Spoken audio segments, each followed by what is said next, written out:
Well, the Giants didn't make the playoffs, and exactly what I predicted did happen.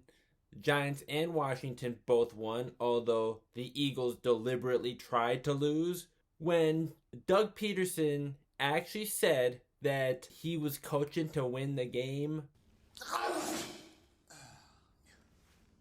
I'm sorry, I'm allergic to bull. We will get more into that later. But before we begin, please remember to like, and if you're new here, please remember to subscribe and hit the notification bell. It's the best way to show your support. Also, earlier today, I was in a Yankees podcast. I will leave the links down in the description. Please remember to check that out if you're a Yankees fan, or if you just like baseball in general, yeah, feel free to check it out because I had a great time, and I'd really love for everyone that's watching this to check that out as well. With my Week 17 predictions, I actually got almost all of them right. The only two I didn't get right, the first one was really bad. The Bills-Dolphins game, yeah, that was an embarrassingly wrong prediction. And the other one, okay, that was the Chargers-Chiefs game. But my apologies, I didn't know that Patrick Mahomes wasn't playing. I made those predictions before I found that out. So, yeah, had I known that then, yeah, I would have picked the Chargers. But it just is what it is. But okay, we got that out of the way. Time for the intro, and then let's talk some more football.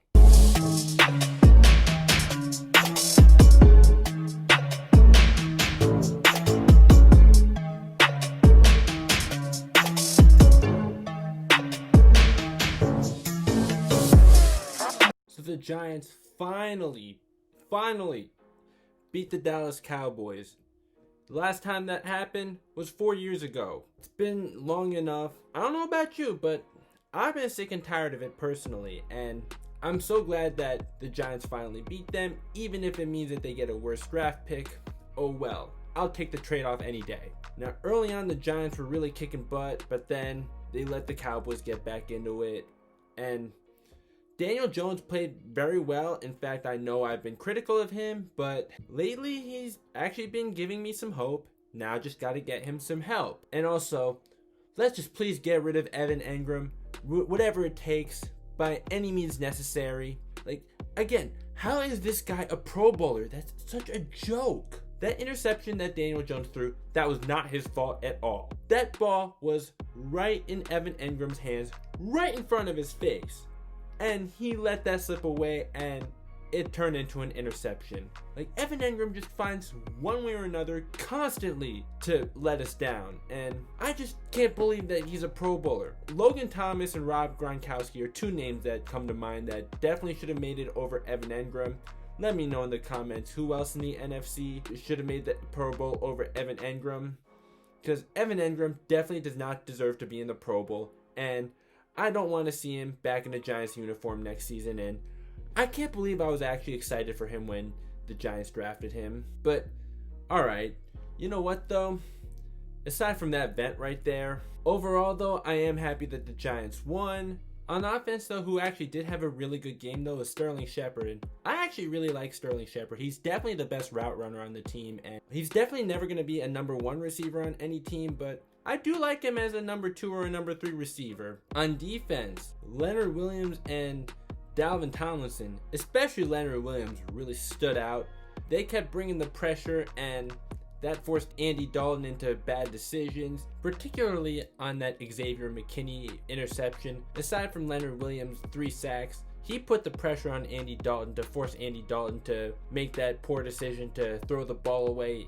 That led to an interception to Xavier McKinney. But even without the help of Leonard Williams, though, I'm really liking what Xavier McKinney is bringing to the team, and I really like the fact that the Giants ended up using their second-round pick to draft him. Now, I just really hope that the Giants do re-sign Leonard Williams, especially because he's a USC Trojan, but not even just that.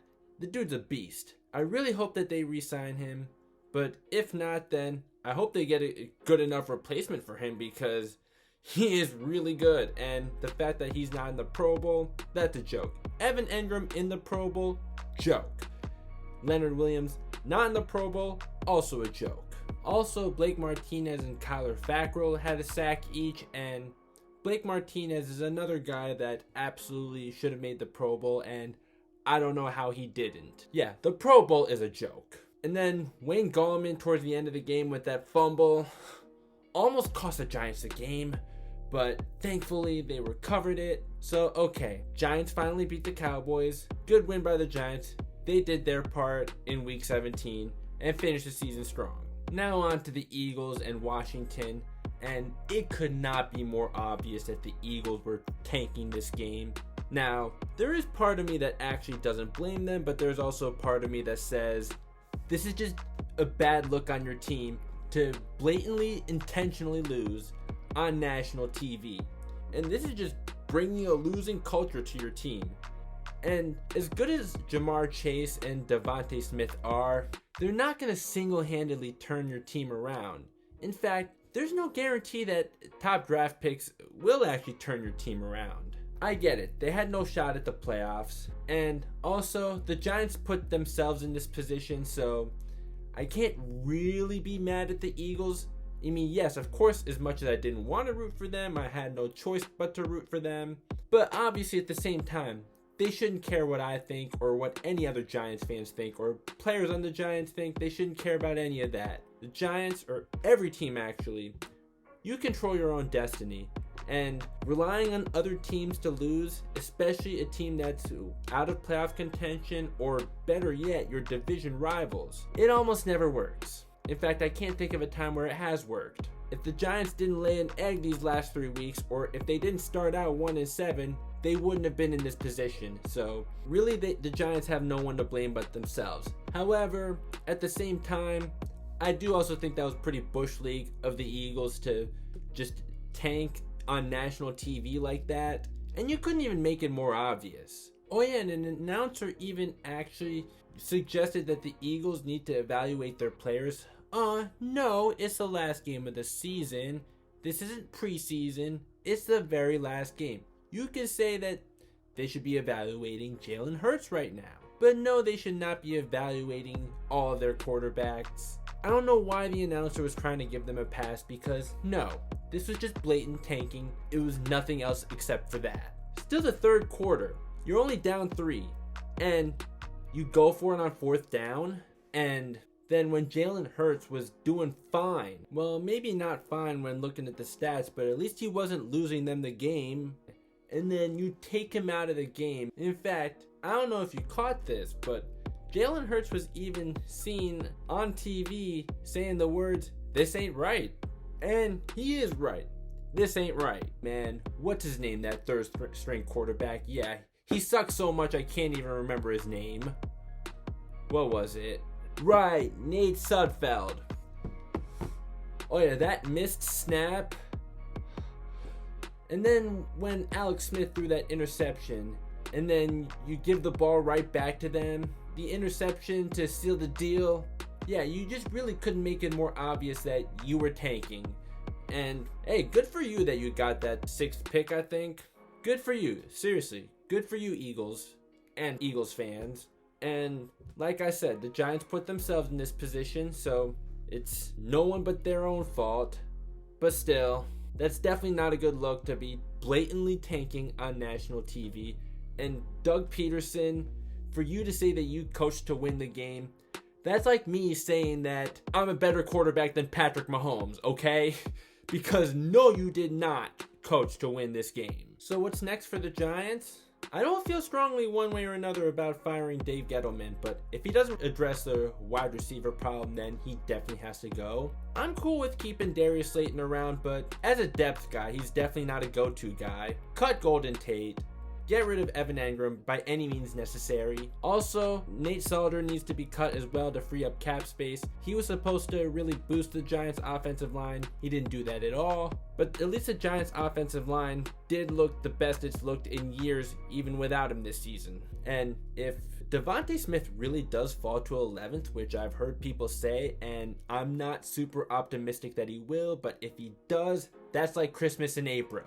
And also Jalen Waddle or Kyle Pitts. Those are guys that I'd be looking at because Jamar Chase will most likely not be available by the time the Giants are on the clock, but it shouldn't even just have to be through the draft that the Giants address their wide receiver problem. Kenny Golladay and Allen Robinson are guys that the Giants should definitely look into getting. And then with the running game, having Saquon Barkley back, and we've seen now that Wayne Gallman can succeed when put in position to succeed.